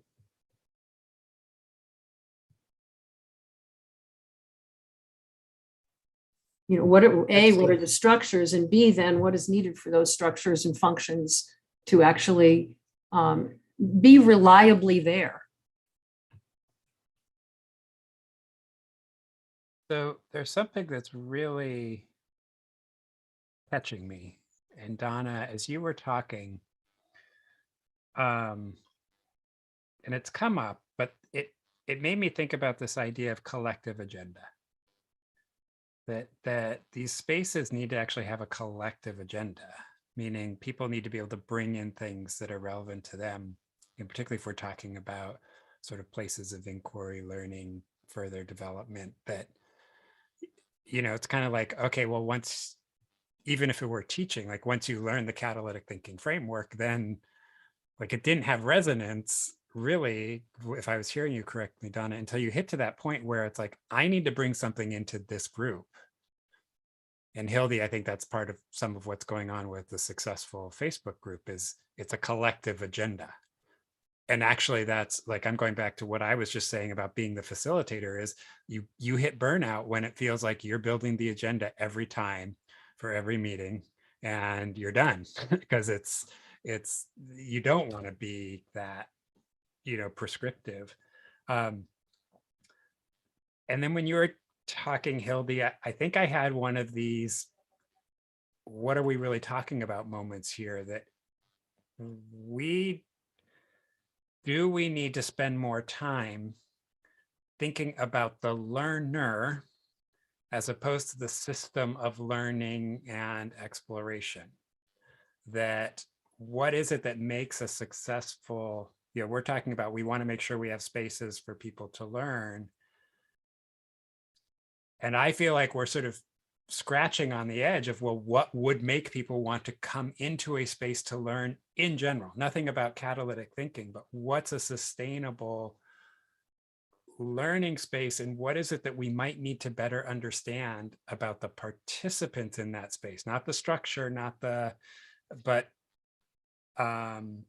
that really compels people to be participative in it. And and I'm guilty of it. And Donna, you captured it too. Oftentimes as teachers, we get very caught up in the delivery and the structure and sometimes forget, well, wait, what's the learner?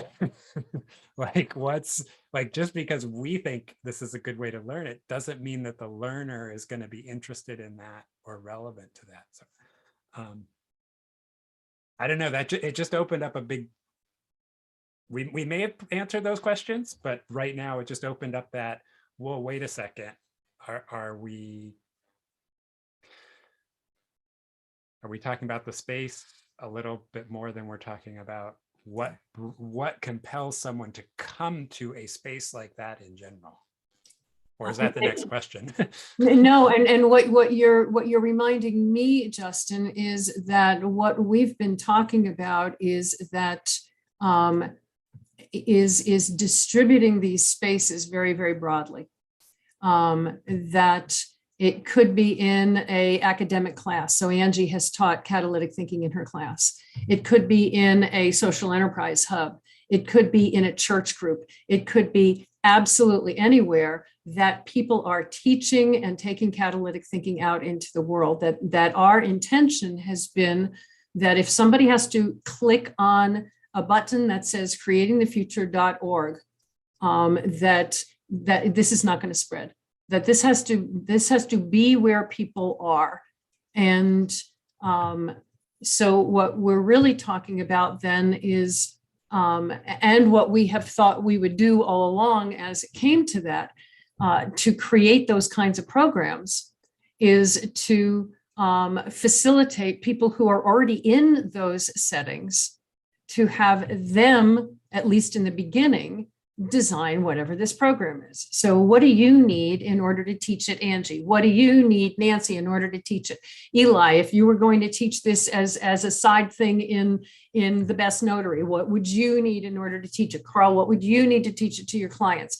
And to bring those people together to ask the very, very questions that you're asking, Justin, in order for those spaces to be effective with their learners, what would those individuals and those groups need to have?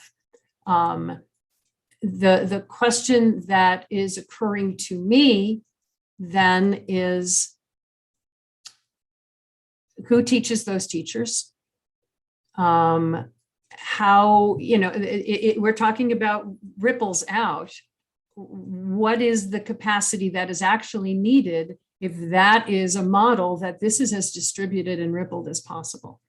So that it's not, we're creating 3 centers for creating the future. And one's going to be in Des Moines and one's going to be in Bangalore. No, it's everywhere.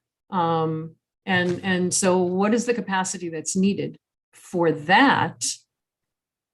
If all of those spaces are exactly what we've been talking about, because the Angies and the Elis and the Nancys of the world need to have a space where they can come together and be supported in everything that we're talking about here, so that it's modeling to them what that can look like. I know from several of you that our meetings have helped model for you what your meetings could look like.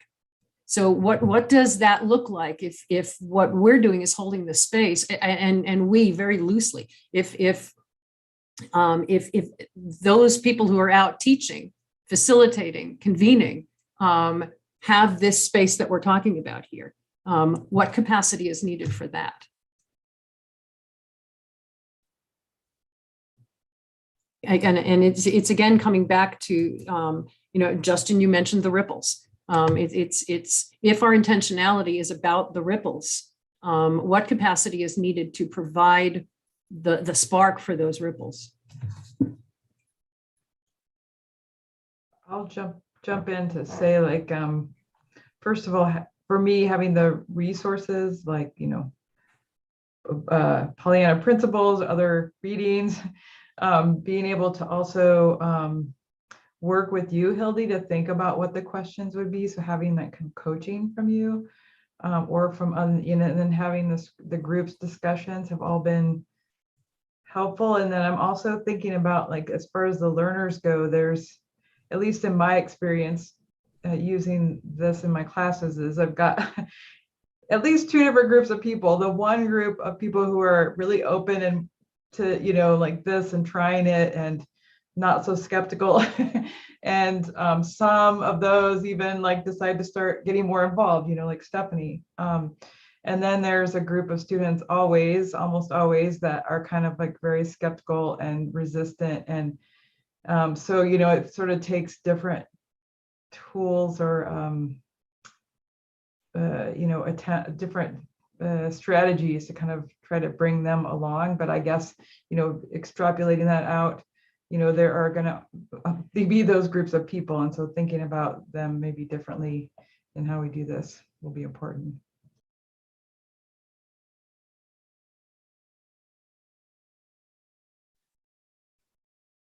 I was thinking about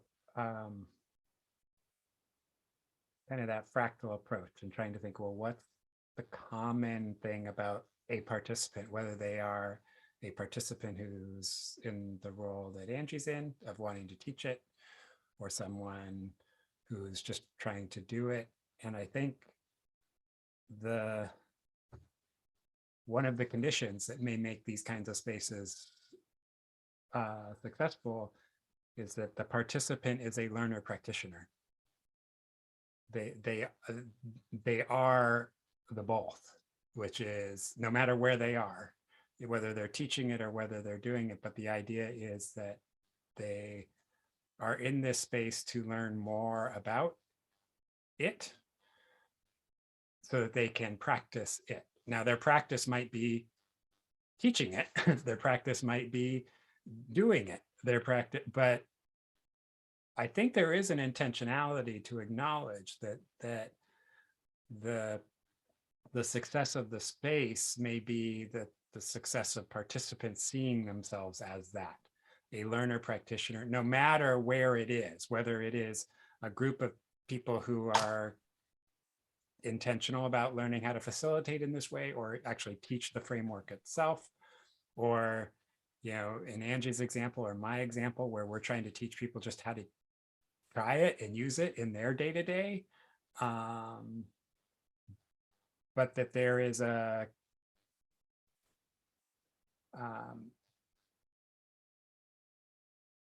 there's a real intentionality that I think gets missed in a lot of other educational, like of this learner practitioner. I mean, we rhetorically say it, but we don't actually know how to practice it. It's like the practice what we am I facilitating and teaching in the same way that I'm trying to teach this framework that people are supposed to be applying?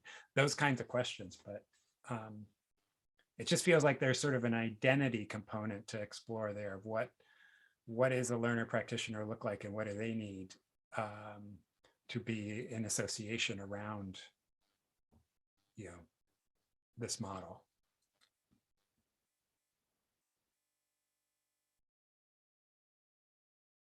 I keep coming back to the distributed network that we envisioned creating the future would be, when we talked about what is the structure of this organization. That there would not be that hierarchical person at the top, blah, blah, blah, blah, blah. That it would be a network of people who were learners and practitioners, who wanted to connect with each other and to resources. And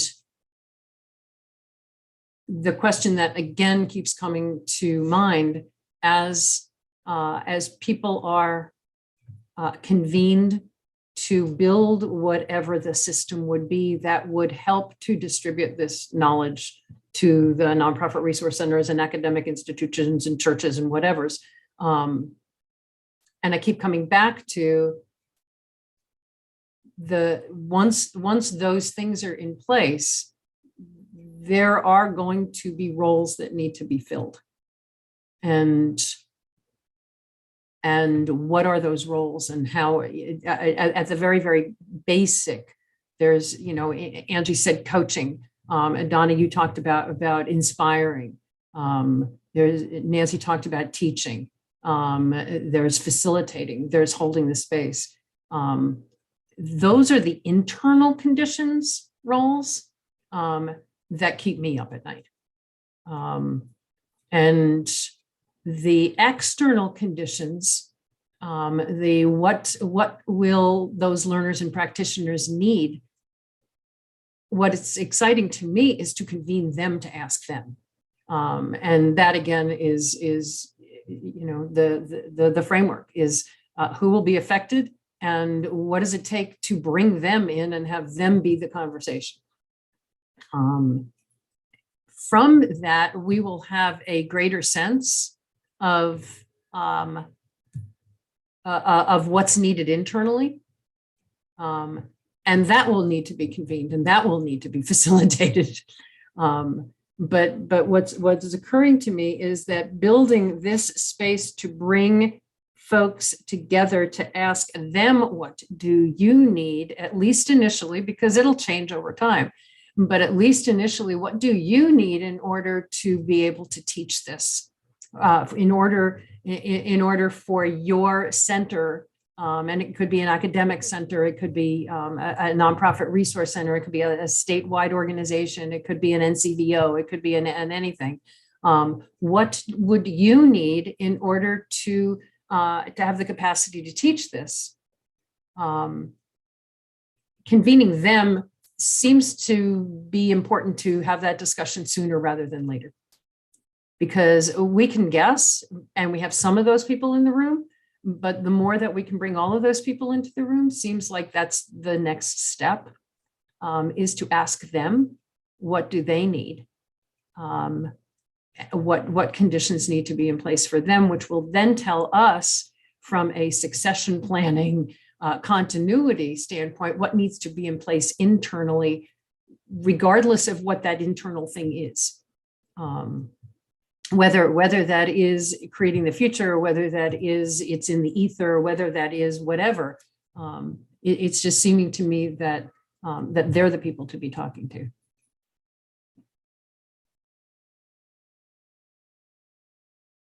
So looking at time, I want to give people a chance to reflect on what we've been talking about and what is popping for you, or what critical question is popping into your head that we need to potentially explore.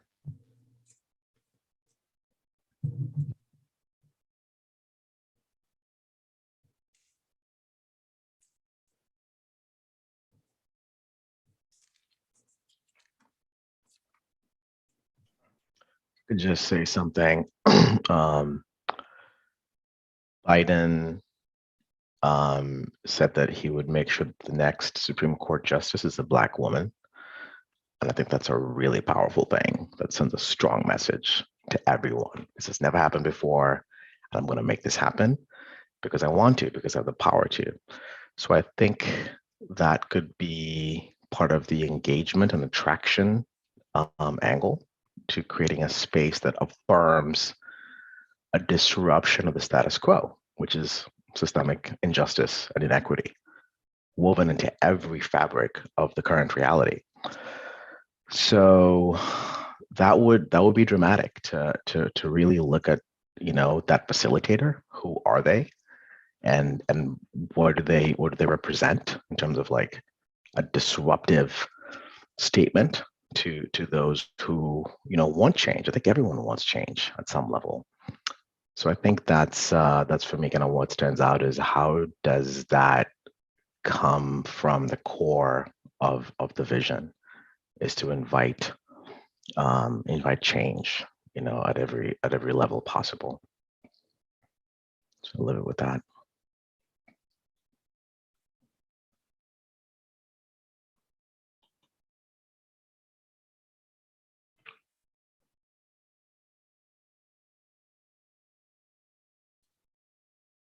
What's standing out?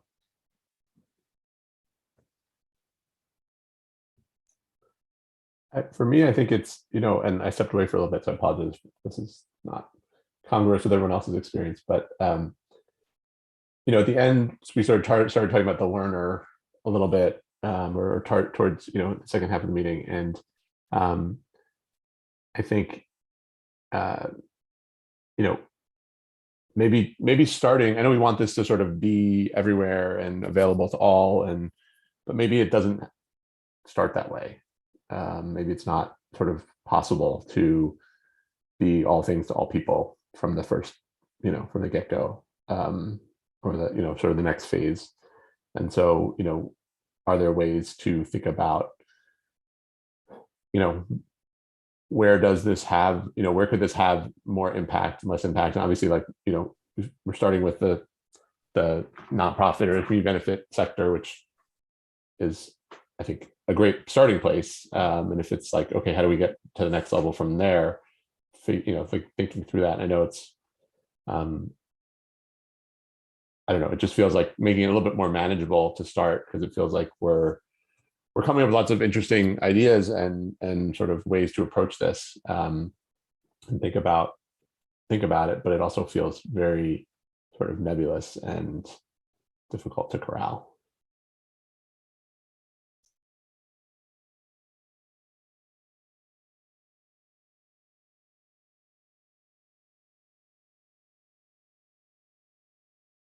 Thinking about, I mean, the piece that's just, that I know is part of what I was saying at the end, but when folks were talking about this, and I'm coining it, the way I'm phrasing it is opt-in, a real grounding in the fact that we're talking about people opting into something and really needing to think through points that everyone has raised around what compels someone to opt in, you know, a strong framing, you know, disruptive statement, as Eli is saying, that they resonate with. But I go back to Carl, you know, there are people who do hard things that they opt into, you know, the weekly bike ride with a group of people, and I think actually there's something we might gain from understanding a little bit more, because this is fundamentally an opt-in endeavor, and really trying to think about, well, what compels people to opt in so that we can create those conditions really, really well, with the acknowledgement, I think, that people have made that, you know, it's fun, but it's hard, it's a relief, it's distress, you know, it's like it's a valve for a lot of things, and perhaps understanding that, or we may naturally already understand it. It might be that we're taking it for granted and we haven't named it.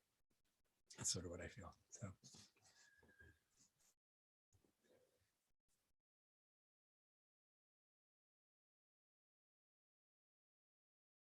there's reflections, thoughts.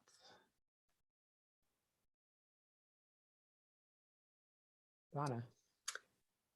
Just kind of piggybacking off yours, Justin, that in listening to this, I'm really glad, Andrew, you brought up just that it's felt very overwhelming to me. I mean, you know, I just think, oh my gosh, now it's like how will this ever get there? Because we've just brought so much into it. So I appreciate that. Vulnerability with opting in. I mean, I'm just thinking that whole piece, it's all about vulnerability and are you willing? And so then it goes back to me to the continuum of learning. You know, who is least likely to be vulnerable on that continuum of learning? I think on both ends. I think the ones way over here and the ones way over here, the ones in the middle are just starting to play in it. So I think there's a piece in there maybe. It's just, that's something a lot of people are working on is, am I willing to be vulnerable because I take a risk in this society to do that? You know, it's getting more and more risky with social media stuff. So that's my little 2 cents.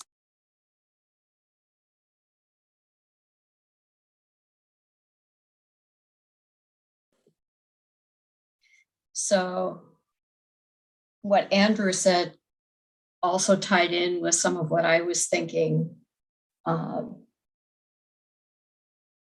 As my brain continues to play with the idea of continuity of capacity and a distributed network that would send everything out.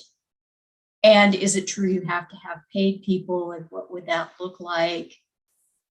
Comes back to, I think I've always envisioned, you know, when things get too big, it comes back to, if we can't serve everyone at once with opportunities to embrace this practice, then what does good look like? And that was one of the things that I learned in immersion when I was trying to wrap my head around this and going, this is too big. I can't grasp it. Okay, then if that's not possible yet, what does good look like? And then I started thinking about, if you don't have a creating the future organization, what does it look like to hold space for catalytic thinking as a practice? Who holds that space? And what would that take? You know, maybe that is 3 centers in Des Moines and Bangalore, I don't know, to start. Maybe in Paris, you know.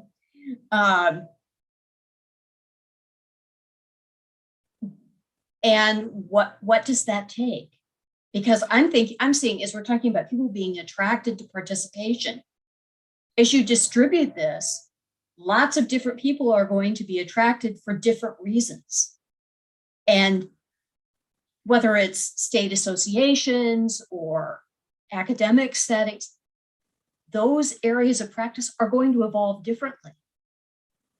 So what is that continuing capacity for holding the center and bringing that all together? If it's not any longer creating the future, what would that take? That is possible. And of course, we would reverse engineer to get to what are the action steps that would start toward that vision today that doesn't feel so overwhelming, so we can get it back to, this is a step I can take tomorrow that leads toward that. So I just brain dumped on everybody. Great, Nancy.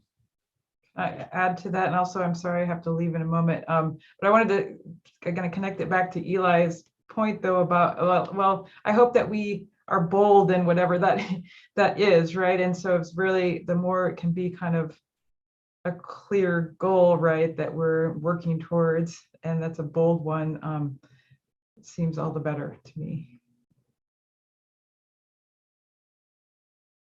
And goodbye, everyone. Have a good month. Bye, Angie. I gotta jump too. Tomorrow, Thank you, Mark. everyone. What an amazing meeting. Bye. Yeah, Nancy's last comment really is what I'm resonating on. It's one of my favorite questions always is, you know, if there were no such thing as blank, what would we build? if there were no such thing as creating the future, what would we build to make sure that catalytic thinking permeates? And I think that's a beautiful place to start. What would that look like?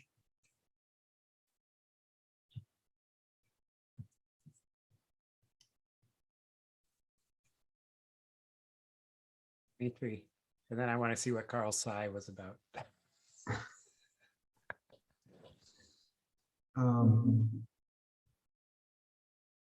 I've been thinking a lot about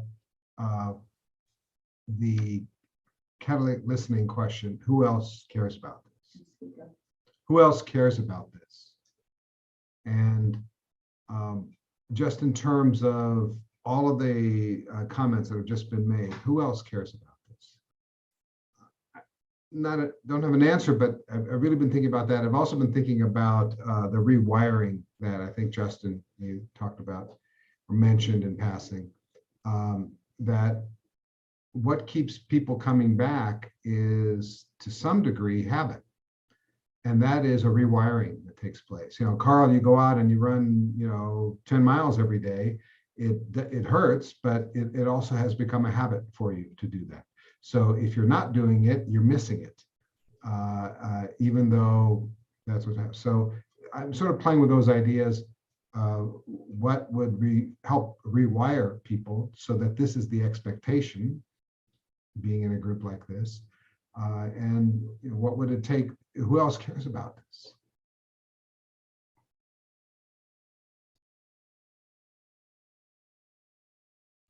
So I was sighing because it was such a difficult question. Yeah, I don't know, is the answer. Well, it would take a group of people like us to come together and talk about the things that we hold dear in the world.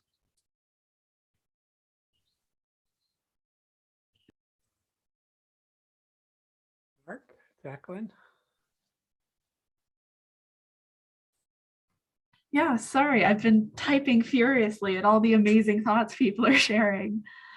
And I think the thing that has been kind of just rolling around in my brain is being really grounded in community. And so when we talk about distributed learning centers, how can also all the roles be distributed? Because I think that's one of the fastest ways to create something like buy-in and shared ownership, is to say, here is a role that is specific to you and we need you for this. And how can you feel value in bringing that to you? And how is that a part of how we create groups and build community? And what would that look like as applied to all these different roles that we're listing as potentially being necessary, as a facilitator and a convener and an ambassador and all of these different things? How can those also be distributed as widely as possible to pull all those different people in?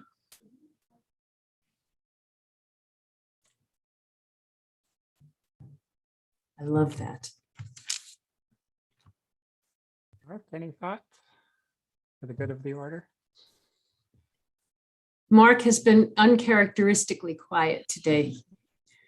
Yeah, sorry. There's a couple of things that I've developed large ambassadorship programs, and in using it at a small organization like Drawdown, we have found that the similar or the exact same, I don't want to say functions because it's not totally it, but the levels of ambassadors that we found are teaching, which is the fallback, because it's easy to talk about your experience or talk about your knowledge to a group of people and share that.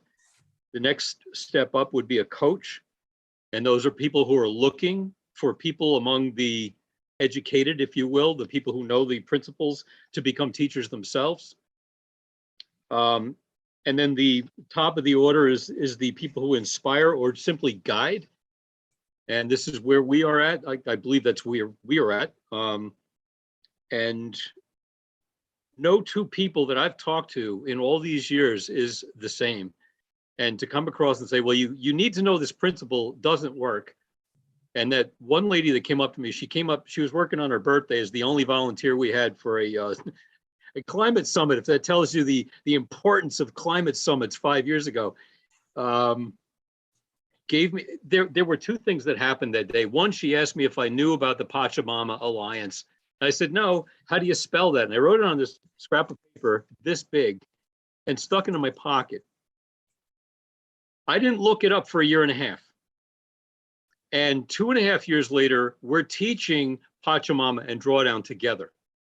So throwing the seeds out, the mustard, it's the mustard seed. Is it falling on a rock or is it falling on good soil and so on? So the other half of that is, she told me 5 years ago, she didn't know what she wanted to do. She's, middle-aged, didn't know what she wanted to do with her life, not professionally, but this kind of thing. And about two months ago, she decided that she was going to go full bore with a repair cafe effort. And that's what she's doing. So 5 years ago, she didn't have a clue what she wanted to do. 5 years later, she's doing the one thing that is driving her. And it took that long. So, and this is somebody who's very aware. The other thing is, we've talked about in the past, is that creating the future is a kernel of an idea. And that Linux, if you look at Linux, I just looked it up briefly for a second. Where is the Linux headquarters? There is no Linux headquarters. You can't ask the question. It's a meaningless question. We have places who teach Linux or will help you develop a flavor of Linux, but there's no headquarters. So then I got to thinking, as we were all talking today, that the principle of ice is based on physical principles, and that no two crystals of ice look the same. So your kernel, Nancy, is going to, and your group that you're freezing is going to look very different from the group that I'm creating. The kernel is the same, that you and I are going to talk the same language when we come into this room, but the principle remains the same. It's the same with, the difference between a hub and spoke network is that there's a repository. There's only one place to go for the information, is very different from a mesh network. The principles in the mesh network travel the same. They don't all land in the same place. That nodes are going to be different. My computer has different files of creating the future than Justin's files on his computer. They're probably extremely different. And then there was another one. Hold on. Yeah, so the Linux kernel, or the principle, the physical principles of ice are the same throughout this, I would almost say, the universe. Information on the network travels the same, whether it goes to Donna's place or it comes to my place. Those principles remain the same. Electricity generation at my power plant is still electricity, but it's run off of number 6 diesel fuel, or if it's run on gas, LP gas or whatever have you, certified natural compressed gas, or whether it's because of wind and solar and geothermal. So I think we may be struggling without needing to struggle. That's a possibility. It's wonderful, Mark. Thank you. I think we got everyone. Yeah. My reflection really is